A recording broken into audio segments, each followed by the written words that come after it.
E se você tivesse direito a pagar mais barato pela sua conta de energia? Traga economia agora para os seus clientes, aproveitando o máximo dos benefícios que a 414 te disponibiliza. Tá na hora de lucrar com o poder da norma. Então, roda a vinheta. A resolução 414 ela é fundamental, pois é ela que regula as maiorias das decisões tomadas frente às concessionárias. Na sua conta de energia, tudo que vai aparecer lá passa primeiro por esta norma, e é por isso que é extremamente importante que você saiba cada detalhe. Mas não se preocupe, para facilitar, eu vim aqui te mostrar as 5 das principais oportunidades que existem dentro dessa norma. São as seguintes: a primeira é sazonalidade. A segunda que eu vou te mostrar é sobre classes e benefícios. A terceira são sobre as obras de responsabilidade da distribuidora. A quarta, eu estou falando sobre os prazos, tudo que está relacionado a prazos dentro da norma.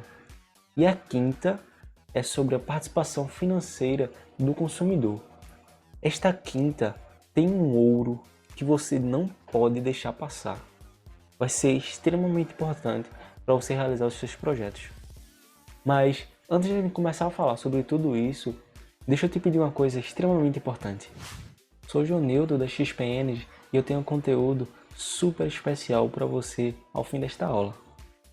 E para a gente começar com o pé direito, não deixa de seguir nossas redes sociais. Elas estão aqui, garante logo o like aí embaixo. Vamos dar essa fortalecida. E se você conhece alguma pessoa que também possa gostar desse conteúdo, compartilha com ela também para a gente conseguir expandir ao máximo esse conhecimento. Tem mais pessoas que precisam ficar sabendo disso.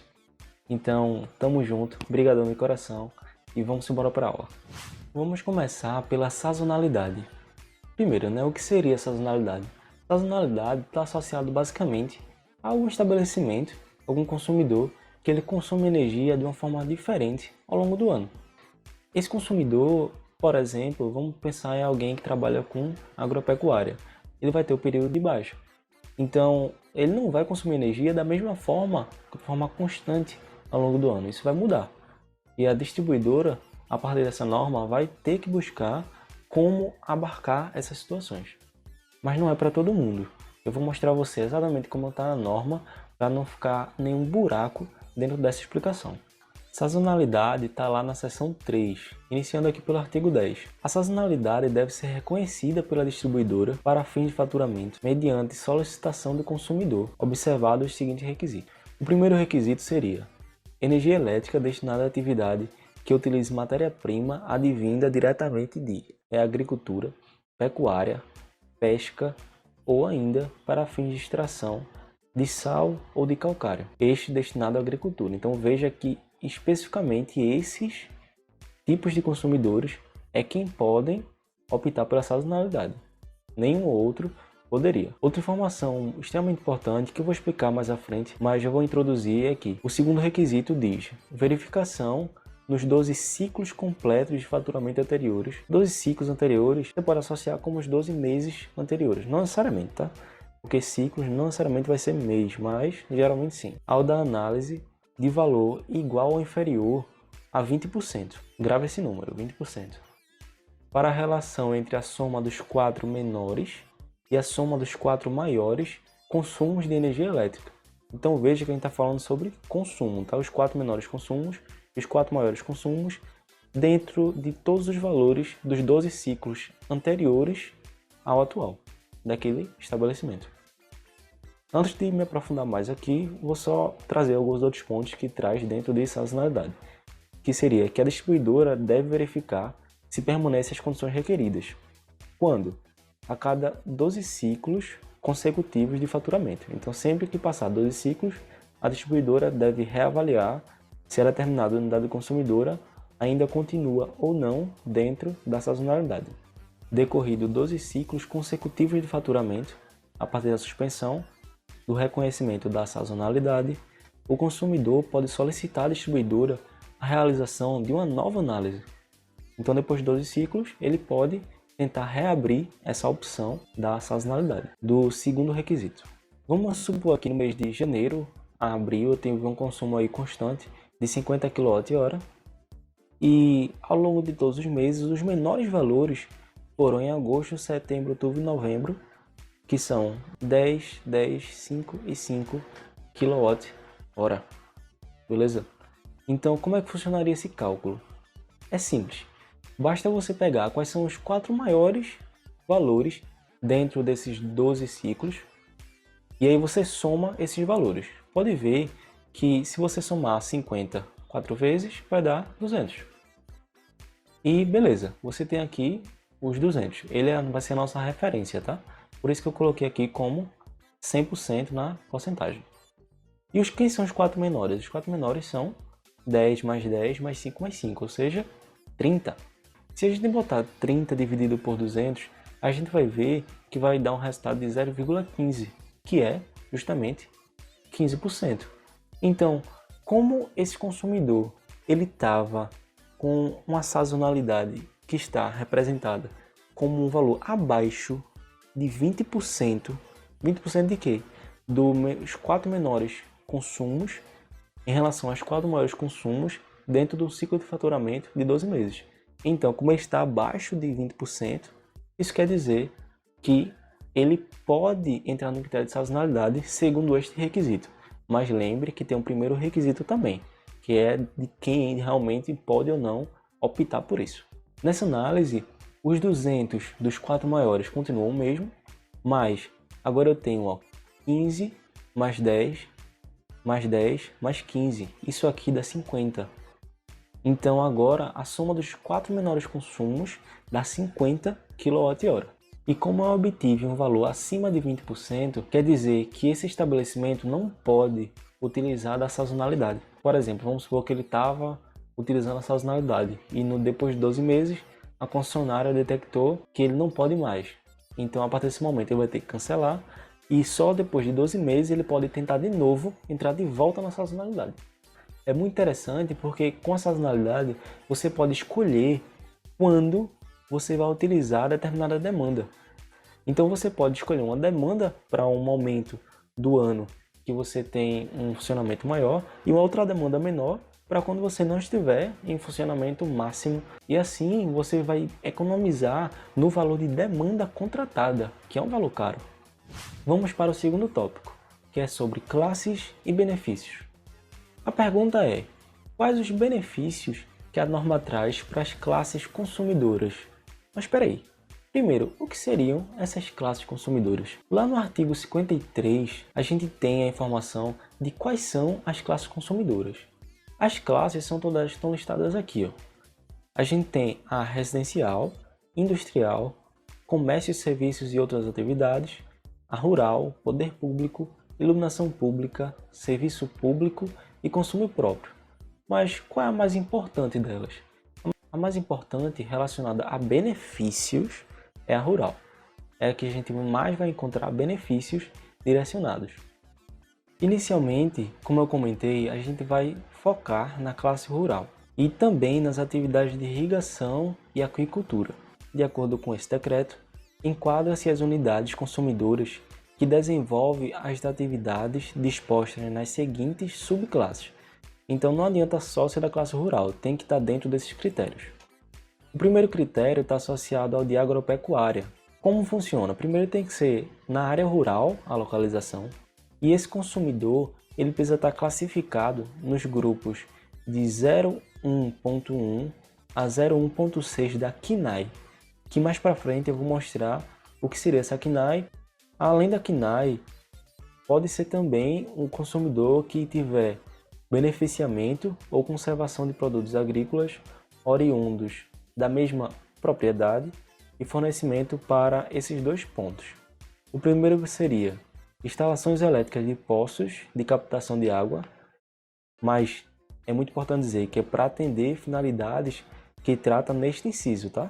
De agropecuária rural, desde que não haja comercialização da água. No item B, a gente tem serviços de bombeamento de água destinadas à atividade de irrigação. Então, esses aqui, tanto no KNAI quanto esses dois pontos, são dentro de agropecuária rural. É muito importante esse KNAI, tá? Grava esse nome vai ser fundamental você conhecer como encontrar essas informações dentro do CNAE. Em questão do segundo ponto, a gente tem a agropecuária urbana, que seria localizado na área urbana e desenvolve as mesmas atividades do inciso 1, tá? Só muda de fato a localização. Mas tem outros critérios, que são os seguintes: carga instalada predominantemente destinada à atividade agropecuária, exceto para os casos de agricultura de subsistência. E o item B, que o titular da unidade consumidora deve possuir registro de produtor rural, expedido por órgão público ou outro documento hábil que comprove o exercício da atividade agropecuária. Então não basta só dizer, tem que mostrar algum documento, alguma informação que de fato ele é um produtor rural. A terceira seria uma residência rural. Além disso, tem também cooperativa de eletrificação rural, tem também a agroindustrial, e esse aqui é bom tocar no ponto, que esse agroindustrial não é qualquer uma, tá? É só aquela que tiver uma potência nominal do transformador de no máximo 112,5 kVA. Se passou disso, a potência nominal total de todos os transformadores, então já não funciona mais. O outro ponto seria serviço público de irrigação rural. Tem também escola agrotécnica, mas tem que ser sem fins lucrativos, tá? E tem que partir de alguma forma aí do estado, distrito ou município. E o último ponto seria de aquicultura, que também tem que olhar lá no CNAE. Ela está disposta no grupo 03.2 da CNAE, sendo que o titular da unidade consumidora deve possuir registro de produtor rural expedido por órgão público, registro ou licença de agricultor, exceto para aquicultura com fins de subsistência. Além disso, a gente tem no artigo 53, mais especificamente, ele diz que na classe rural esse benefício está associado a tudo aquilo que a gente viu, mas ele separa em basicamente 3 grupos. A primeira situação é aquele que é do grupo A, ou seja, alta tensão, e que pertence à subclasse cooperativa de eletrificação rural. Então veja que isso aqui é um valor percentual. Em 2020, a redução é de 18% na tarifa aplicável, tanto na modalidade azul quanto na verde. Mas veja que isso aqui está regredindo, e a partir de 2023 isso aqui vai ser nulo. Mas é importante ressaltar que essa tabela ela geralmente muda quando tem alguma revisão da resolução. Então é bom estar atento, sempre acompanhando para ver qual é o estado desses valores. O segundo ponto seria o grupo A, nas demais subclasses. Então todas as outras que a gente citou lá em cima, mas que não sejam eletrificação rural. Então a gente tem esses outros valores. Veja que já é menor, tá? Esses benefícios já são um pouco menores, mas ainda assim são válidos. Em 2020 está em 6%. E a partir de 2023, zerado também. Do grupo B, especificamente subclasse de serviço público de irrigação, a gente tem esses valores que são maiores, em 2020 é 24%, mas não vai ser tanto que você vai tratar para realizar um projeto, por exemplo. Então, vamos para o próximo, que seria o grupo B nas demais subclasses. Então, todas aquelas acima, só que dentro do grupo B. Veja que é uma boa redução. Em 2018, a gente tinha 30%, mas foi regredindo para 18% em 2020, 6% em 2022 e assim sucessivamente. Todos esses benefícios que foram comentados até agora são benefícios que entram diretamente para qualquer uma daquelas opções de subclasses dentro da classe rural, certo? Então esses valores são aplicados diretamente na tarifa de energia. Aí você tem que analisar na tabela quais são esses descontos que essa pessoa vai ter a oportunidade de utilizar.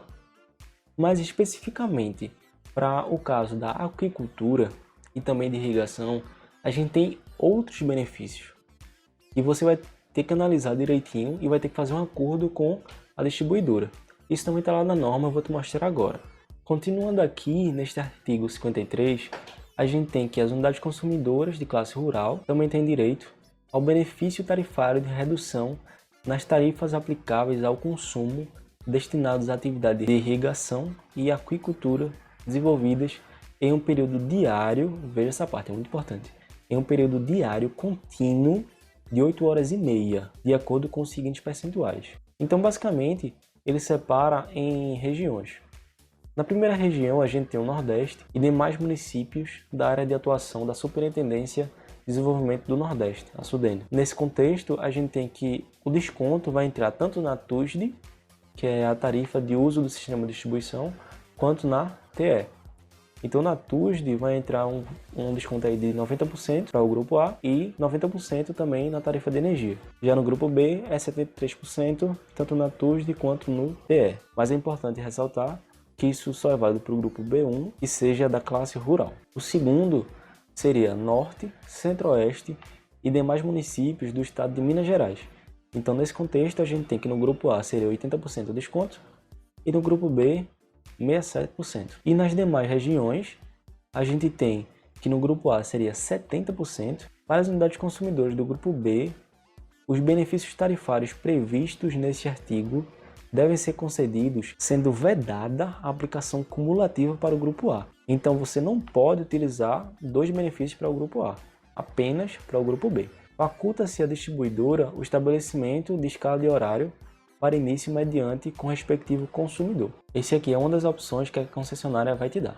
Eu vou te mostrar sobre o KNAI, que eu tinha comentado um pouquinho antes. Primeiramente, o que seria o KNAI? O KNAI é o Cadastro Nacional de Atividades Econômicas. E onde é que a gente encontra esse cadastro, essas informações? A gente vai encontrar, se você quiser, basta botar KNAI no Google, vai ser a primeira opção, é só acessar. Veja que neste site você vai encontrar, pode pesquisar aqui, não sei se você lembra, mas eu comentei que os KNAIs dentro da classe rural são de 01.1 até 01.6. Então basta você procurar aqui, ó, 01.1. Você vai encontrar várias opções. Veja aqui, ó, 01.11, 01.1. Tudo isso aqui é válido, tá? Todos essas possibilidades aqui são válidas. E daí a gente pode ir passando, vão ser até, esse aqui seria o 01.1, mas isso é válido até o 01.6. Todos eles, 01.2, 3, 4, 5, 6. Então basta procurar também para você ter essas informações. Então esse KNAI, ele precisa estar lá no documento do seu cliente, lá nas informações do seu estabelecimento, que ele faz parte de algum desses pontos desse KNAI. Seja como, por exemplo, eu sou produtor de trigo preto, eu sou produtor de feijão. Então tem que analisar em qual KNAI ele vai se adequar. Você precisa mostrar ao seu cliente a importância dele se adequar a um desses critérios. Mas é algo que provavelmente ele já vai conhecer pelo menos o que significa e não vai ser um grande problema você resolver essa questão. Calma, calma, calma, que ainda tem mais. Mas eu deixei para o próximo vídeo para não ficar tão extenso. Então não deixe de acessar a segunda parte desse conteúdo que eu vou deixar aqui na descrição. Dá uma olhadinha, porque esse conteúdo completo vai agregar muito valor à sua jornada. Então não deixe de acessar. E caso você tenha caído aqui de paraquedas, saiba que essa aula faz parte do nosso curso de adequação tarifária. Para você ter acesso a essa e todas as outras aulas desse curso, basta você acessar o nosso portal XP Energy Tech. O link está aqui embaixo. Então segue lá a gente também nas redes sociais para conseguir conhecer melhor todo esse trabalho que está sendo muito massa. Vamos embora, até a próxima!